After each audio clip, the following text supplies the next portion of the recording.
Welcome back, my Thandiwe Darlings, and for those of you that are new to my channel, welcome back. Today I'm going to do a cookery vlog. I'm pottering around in my kitchen and I thought I'd share this with you. So today I'm going to make a meal which consists of sea bream fish, collard greens and millipap. Now I will explain to you what millipap is as we get into the video. So without further ado, let's go. So I've got this fish which I bought from a local fishmonger. I've cleaned it really well. I'm cleaning it now, as you can see, really well, and that is so important. Get all the bits out and everything else that needs to be done. So I'm giving it a really thorough clean. And as you can see, I've also made incisions into the fish. So this will help with absorbing the spices that I'm going to use on the fish as I marinate it. I think that's quite important. So let me know what kind of fish you like in the comments section below. I do like things like sea bream, I like sea bass, I also like pickled fish. And there's a particular Southern African recipe that I'll show you in another video, if you like my cookery videos, called Cape Malay fish. And I also like trout and kingklip, which we get exclusively in South Africa. I do miss that fish. I can't get it here in the UK. I have looked everywhere for kingklip. It's such a lovely fish. Those of you that know, let me know in the comment section below. So what am I doing now? So we're going on to season the fish. So you can use any seasoning of choice. It's up to you what you like. You can spice it up or just leave it toned down. It's up to you. I'm using some salt, Himalayan salt. I'm also using paprika and I'll also put some coriander as well. You're free to put in any fresh herbs if you prefer that. It's all going to be marinated, so it's all of your choice what you like. Okay, so that's what I'm busy doing now. And then after I've added all these seasoning of choice, I will then also add some oil. I add a bit of olive oil. Sometimes I'll use sunflower oil or garlic infused oil. It's all up to you, but use some kind of oil that you're familiar with or you like to use in your dishes. I found this spice the other day at this shop in London. It's an international food shop, and I thought I'd try it. It's actually quite spicy. Now I can eat my food quite spicy. I don't seem to have a problem with that. But for those of you that are not into spices, I would steer clear of this type. It's quite gives it quite a kick. So I've added that in as well, and like I said before, I'm also going to add some olive oil. This one is actually garlic infused and some other sunflower oil. Sunflower oil is my favorite that I normally cook when I make my African dishes. So that's what I'm used today. So let's get on and see what I do next.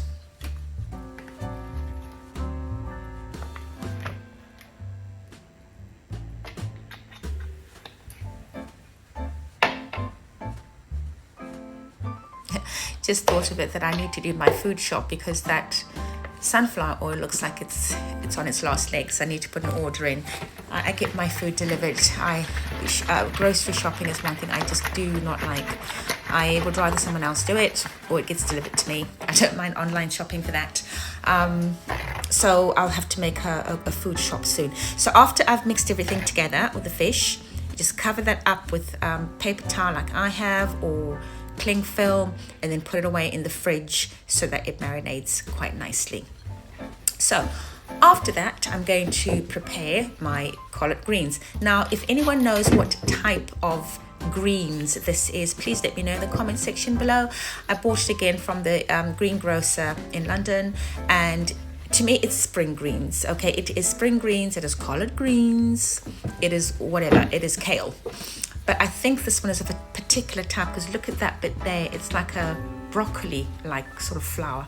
So I'm not too sure what type it is. All I know is that one, it's edible and it is green, so it is greens. So I usually buy this one from the greengrocer, and I never really bothered to ask because it looks like what I grew up eating. You know, it's very similar and it tastes great. So any experts out there that know their greens quite well could kindly tell me in the comment section below what this particular one is called. Anyway, so I give it a really good wash, the vegetables. It's very important. We want to get rid of all that Clostridium perfringens, which is some sort of bacteria that is found in soil and can get into things like vegetables. Why am I talking about bacteria? I used to be a trainer many years ago, and that's another vlog. I'll talk to you about my career changes in life. I am over 50, so I've seen a bit of things. I used to be a trainer, and I used to deliver training in food safety and a whole lot of other things for many years actually. And it's one of those things with food, you know, quite particular. I mean, I'm cooking for myself right now, which is fine. But if you're cooking for other people and etc. in restaurants and places like that, it's important to make sure that the food you're preparing is not going to make anyone sick. So I just thought of every time I clean my vegetables or wash my vegetables, I always think about Clostridium perfringens, which is a bacteria that is found in soil and can therefore be found on your vegetables. So give them a good wash. Right, I'm going to start slicing up the vegetables now. I don't like that part of the greens. It's a bit too much of me. I mean, you can actually cut that up and include it in your dish, but I just find the end bits a bit too chunky, a bit too crunchy, so I get rid of that. But by all means, if you do like more crunch, do include those bits that I've just discarded in your dish as well. So I've chopped that up. The next thing I'm going to do is I'm going to chop up the onions and the garlic. My knife skills are not the best right now. It's because I'm actually in between moving house, so most of my stuff is in boxes. So I've just got a few things to use in the kitchen, so my knife is not one of the best ones. But you know, I used to know a lady that I worked with many years ago, and she used to say, and I remember this to this day, she used to say that a good crafts person does not blame their tools. So I'm not going to blame my knife. I'm just going to do what I can with what I have. So I digress. Basically, we are chopping up the onions, and we're chopping up the onion, and we're chopping up the garlic. So I've already, as you've seen, chopped up my collard greens. So what I do is I just put the onions and garlic mixture in the middle. It's just a habit. It's a force of habit. You don't have to do it like this. You can put all the chopped onions and stuff on the top. That's up to you, but I just do it this way. I've always done it that way. To me, in my head, it's like it distributes quite nicely throughout the whole, you know, the whole dish. So mix that up together. Okay, so we've got the collard greens in there, we've got the onions and garlic, and then again a splash. I eyeball everything when I cook. I don't measure. Unlike when I'm baking, I have to really measure. So a splash of oil of choice, some seasoning. Again, I'm going to use my Himalayan salt, and I'm also going to use my favorite spices, which is coriander and paprika. Now, you can use fresh coriander, all the better. I don't have any today, but if you use fresh coriander, it really gives a nice flavor to the greens as well, so you can also use that. And also a dash of water. That's very important. The water and the oil are going to fuse together quite nicely as your vegetables cook. And lastly, I also add chopped tomatoes. I'm using tinned tomatoes, but you can also, and sometimes I do too, all the better, choose fresh tomatoes is fine as well. You chop that up and put everything in. So this is a one pot wonder. Okay, everything goes in at the same time, like so. And then it goes onto the stove, and we will start to simmer that slowly. So I'll just close the lid and go and do something, and make sure I come back so it doesn't burn. Right, so it's been simmering for a couple of minutes. So now I'm just going to stir it just to distribute all the spices and the onions, tomatoes, water, oil, etc. that I've put in the spring greens. So give it a good mix, and then I will let it settle again for a bit and then come back to that. So, okay.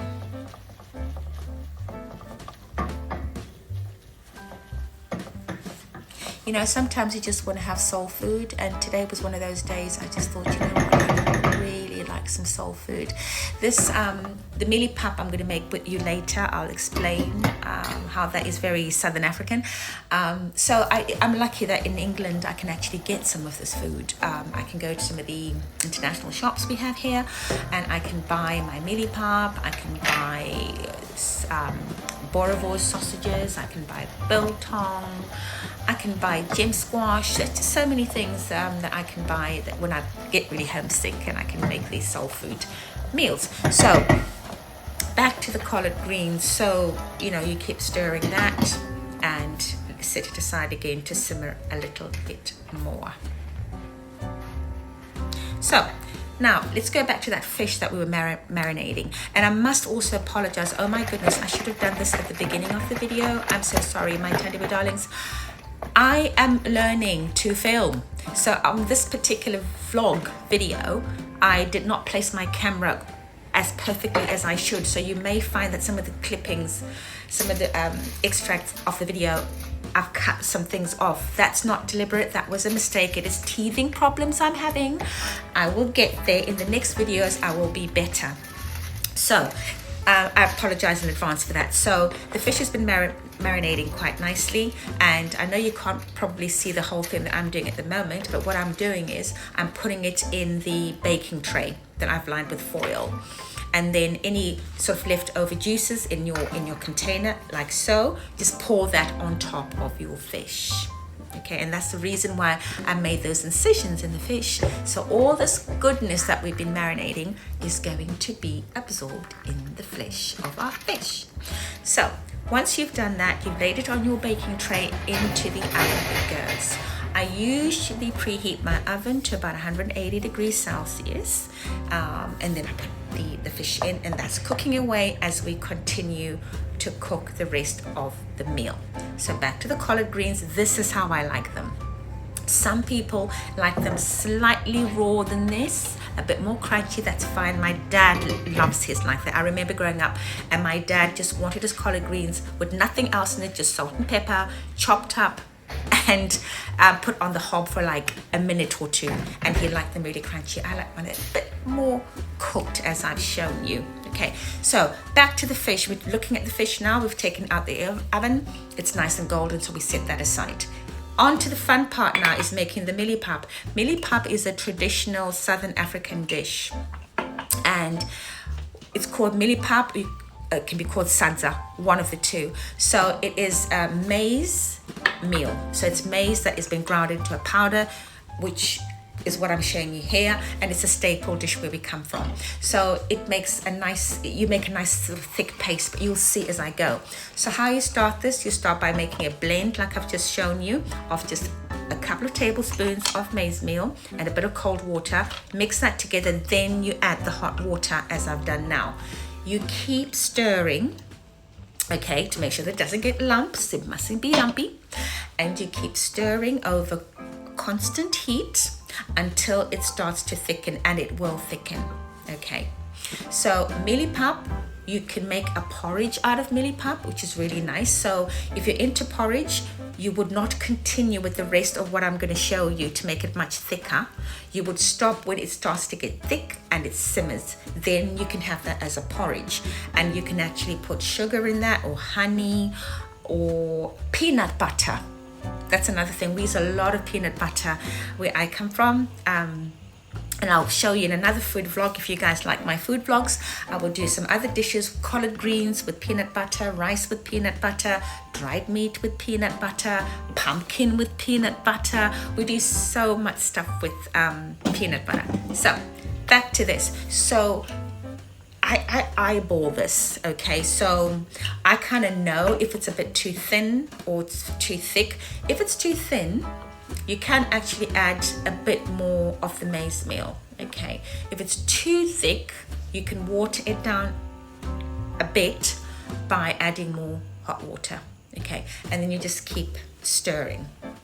I find making millipap quite therapeutic. You just keep stirring and you keep stirring and you keep stirring it until it gets nice and thick.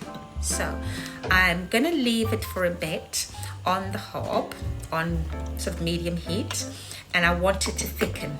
Okay, and I'll come back and show you quickly that when it's thickened and how it looks like. So at this stage now, okay, that is when you can actually take it off the hob and have your porridge. This is now porridge.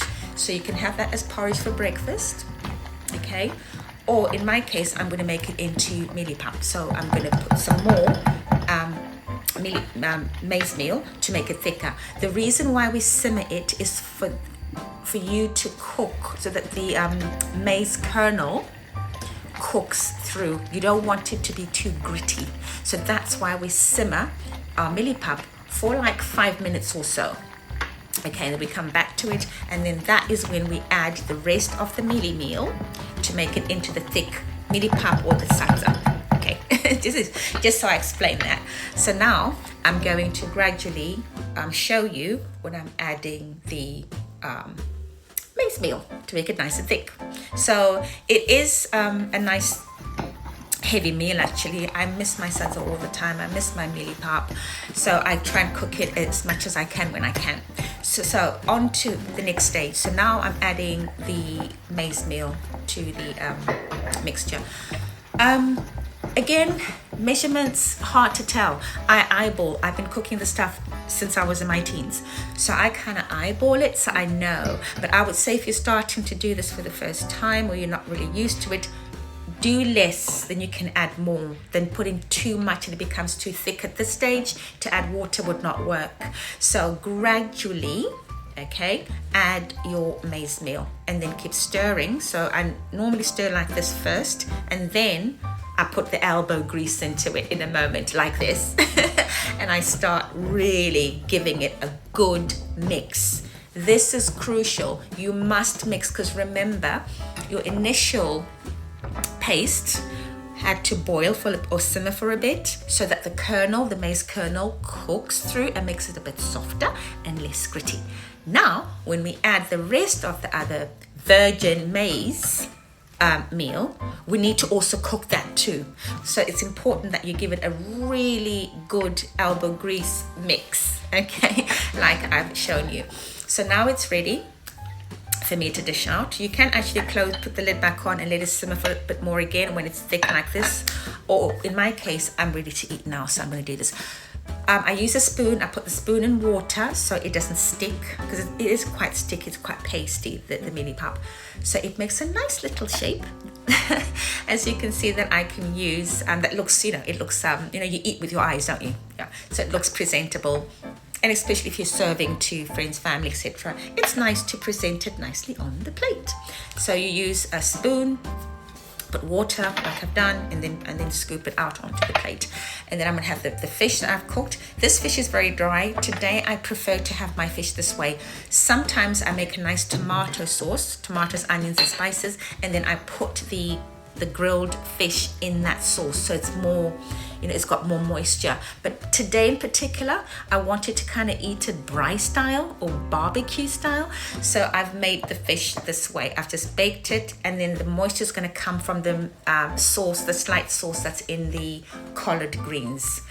But there's many ways to do the fish, so today I've done it this way for you. Another time, if you do subscribe to my channel, which I hope you have, like my video, I will come back with more if it's food that you want to see me cook. But on my channel, I'll be doing other lifestyle things like fashion and travel, and also courses. I do courses. I still have that trainer instinct in me, so I do Zoom cookery courses. If you're interested, let me know. Southern African dishes, etc., and other courses that I'll be also showcasing on my channel. I like to have my meal with cordial. I love cordial. I grew up having cordial. I love my cordial. Back home, we have what we call Mazoe Orange Crush. It's not my favorite, but any cordial it will do. I find Mazoe Orange Crush a bit too strong.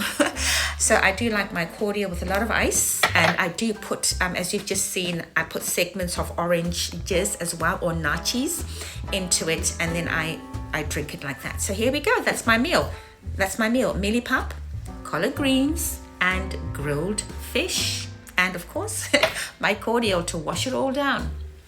I hope you guys have enjoyed this vlog, but yeah, bon appetit. And we eat with our fingers. I like to eat my mealie pup with my fingers. That is just one thing. I cannot use cutlery for that. I use my fingers like so, and in it goes, and any bits on the side go in, and nothing's wasted. So thank you so much, my Thandiwe darlings. See you soon. Take care. Bye.